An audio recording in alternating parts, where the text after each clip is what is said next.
चलिए सीधे मानव जीवन के सबसे बड़े चमत्कार यानी उसकी इंजीनियरिंग को समझते हैं।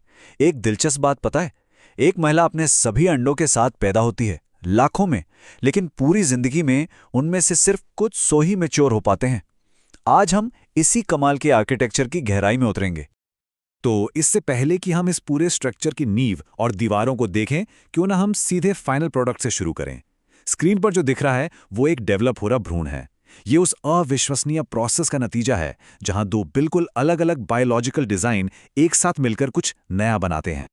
तो आज हम क्या क्या देखने वाले हैं? सबसे पहले रिप्रोडक्शन की पूरी कहानी का ब्लूप्रिंट समझेंगे, फिर मेल और फीमेल सिस्टम्स की बनावट को करीब से देखेंगे और आखिर में जानेंगे कि ये दोनों मिलकर जिंदगी की शुरुआत करते कैसे हैं।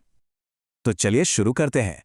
देखिए, किसी भी बड़े कंस्ट्रक्शन की तरह यहां भी एक प्रॉपर प्लान होता है। कुछ बहुत जरूरी स्टेप्स होते हैं जिन्हें पूरा करने के लिए ही इन सिस्टम्स को डिजाइन किया गया है। ये पूरी प्रोसेस ना कुछ स्टेप्स में होती है। सबसे पहला है युग्मक जनन, मतलब स्पर्म और ओवम जो मेन कंपोनेंट्स हैं उनका बनना। फिर है वीर्यसेचन, यानी स्पर्म की डिलीवरी। उसके बाद होता है फर्टिलाइजेशन, जहां ये दोनों मिलते हैं। फिर अंतरोपण, यानी भ्रूण का नए घर में सेटल होना। इसके बाद गर्भावधि, मतलब डेवलपमेंट का फेज। और आखिर में प्रसव, यानी दुनिया में आना। चलिए अब हमारे इस टूर के पहले हिस्से पर चलते हैं, मेल रिप्रोडक्टिव सिस्टम। इसका मेन काम क्या है? प्रोडक्शन और डिलीवरी। तो जो मेल रिप्रोडक्टिव सिस्टम है वो बॉडी के पेल्विक रीजन, मतलब श्रोणि क्षेत्र में होता है। ये इसकी पूरी बनावट का एक ओवरव्यू है, हमारे आर्किटेक्चरल टूर का कह सकते हैं पहला स्टॉप। अब इस पूरे सिस्टम को ना हम मोटे तौर पर 4 मेन पार्ट्स में बांट सकते हैं। सबसे पहले एक जोड़ी वृषण, यह है प्रोडक्शन यूनिट। फिर है सहायक नलिकाएं, ये पूरा ट्रांसपोर्टेशन नेटवर्क है। इसके बाद आती हैं ग्रंथियां जो सपोर्टिंग फ्लूइड्स बनाती हैं। और आखिर में एक्सटर्नल जेनिटेलिया, जो कि डिलीवरी सिस्टम है। यहां ना एक बहुत ही कमाल का इंजीनियरिंग डिजाइन देखने को मिलता है। जो वृषण है वो बॉडी के अंदर नहीं बल्कि बाहर एक थैली में होते हैं, जिसे वृषण कोश कहते हैं। अब सवाल है, ऐसा क्यों? क्योंकि स्पर्म बनाने की जो प्रोसेस है, जिसे स्पर्मेटोजेनेसिस कहते हैं, उसे बॉडी के नॉर्मल टेम्परेचर से थोड़ा, मतलब लगभग 2 से 2.5 डिग्री सेल्सियस कम तापमान चाहिए। सोचिए, ये टेम्परेचर कंट्रोल इतना क्रूशल है कि इसके बिना हेल्दी स्पर्म्स बन ही नहीं सकते। अच्छा, आप थोड़ा और जूम इन करते हैं, माइक्रोस्कोप के नीचे देखते हैं। ये वृषण के अंदर का व्यू है। ये जो घुमावदार ट्यूब्स जैसी दिख रही है ना, यही हैं शुक्रजनक नलिकाएं।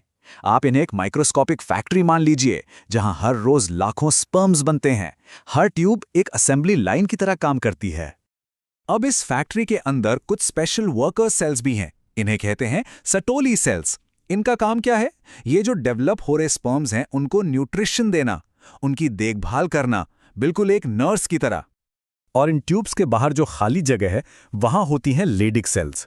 अगर सर्टोली सेल्स नर्स हैं तो लेडिक सेल्स मैनेजर हैं। ये एंड्रोजन जैसे मेल हार्मोन्स बनाते हैं जो इस पूरी प्रोडक्शन प्रोसेस को कंट्रोल करते हैं और साथ ही मेल कैरेक्टरिस्टिक्स को भी मेंटेन करते हैं। चलिए अब हमारे टूर का दूसरा पड़ाव, फीमेल रिप्रोडक्टिव सिस्टम। ये वो सिस्टम है जो सिर्फ एक गैमीट यानी युग्मक नहीं बनाता, बल्कि आने वाली जिंदगी को 9 महीने तक पालने और उसे डेवलप करने के लिए भी डिजाइन किया गया है। मेल सिस्टम की तरह ही फीमेल रिप्रोडक्टिव सिस्टम भी पेल्विक रीजन में ही सेफली लोकेटेड होता है। यहां इसके मेन कंपोनेंट्स और उनका पूरा लेआउट देखा जा सकता है। तो इसके मेन पार्ट्स क्या क्या हैं? एक जोड़ी अंडाशय, जहां ओवम यानी अंडाणु बनते हैं। फिर अंडवाहिनियां, ये वो जगह है जहां मीटिंग होती है। फिर है गर्भाशय यानी यूटेरस, जो कि डेवलपमेंट का घर है। और फिर सर्विक्स और वजाइना, जो एक पैसेज प्रोवाइड करते हैं। ये सारे ऑर्गन्स एक दूसरे के साथ मिलकर काम करते हैं। तो जो अंडाशय हैं यानी ओवरीज, वो प्राइमरी फीमेल सेक्स ऑर्गन्स हैं। इनका डबल रोल है। एक तो ये हर महीने एक फीमेल गेमीट यानी ओवम रिलीज करते हैं, और दूसरा ये एस्ट्रोजन और प्रोजेस्टेरॉन जैसे जरूरी हार्मोन्स भी बनाते हैं जो पूरे रिप्रोडक्टिव साइकिल को कंट्रोल करते हैं। अब ओवरी से निकलने के बाद ओवम एक बहुत ही इंपॉर्टेंट जर्नी पर निकलता है। झालर, फिम्बरी, उसे पकड़ के अंडवाहिनी में ले जाती है और फिर ये तुम्बिका यानी एम्पुला से गुजरता है। पता है, ये एम्पुला ही वो खास जगह है जहां ज्यादातर फर्टिलाइजेशन यानी स्पर्म और ओवम का मिलन होता है। ये पूरी जर्नी बहुत ही प्रिसाइज और टाइम्ड होती है। और ये सफर गर्भाशय यानी यूट्रस पर आकर रुक सकता है।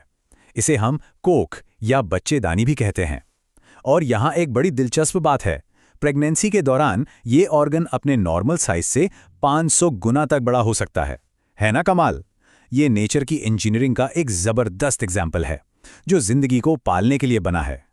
तो अब हम अपने टूर के फाइनल और शायद सबसे एक्साइटिंग फेज में हैं। वो फेज जहां ये दो अलग अलग डिजाइन एक साथ आते हैं और जिंदगी बनने की प्रोसेस शुरू होती है। तो यहाँ दोनों सिस्टम्स का एक साइड बाय साइड कंपैरिजन है।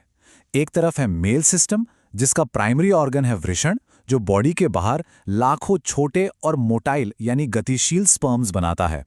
और दूसरी तरफ है फीमेल सिस्टम जिसका प्राइमरी ऑर्गन है अंडाशय, जो बॉडी के अंदर एक बड़ा और स्थिर ओवम बनाता है। लेकिन इन दोनों सिस्टम्स का अल्टीमेट बायोलॉजिकल गोल एक ही है, फर्टिलाइजेशन। जब एक स्पर्म और एक ओवम फ्यूज होते हैं तो बनता है जाइगोट। ये एक नए इंसान का सबसे पहला सेल है। और सोचिए, इसी एक सेल के अंदर एक पूरे इंसान का बायोलॉजिकल ब्लूप्रिंट छिपा होता है। तो हमने देखा, एक सिस्टम है प्रोडक्शन और डिलीवरी के लिए और दूसरा है न्यूट्रिशन और डेवलपमेंट के लिए। ये बायोलॉजी का एक बहुत ही कॉम्प्लेक्स डांस है जिसमें टाइमिंग ही सब कुछ है। लेकिन जब ये दोनों दुनियाएं मिलती हैं तो असल में होता क्या है, और एक सेल से एक पूरा इंसान कैसे बनता है, ये एक ऐसा सवाल है जो हमें बायोलॉजी के और भी गहरे रहस्यों की तरफ ले जाता है।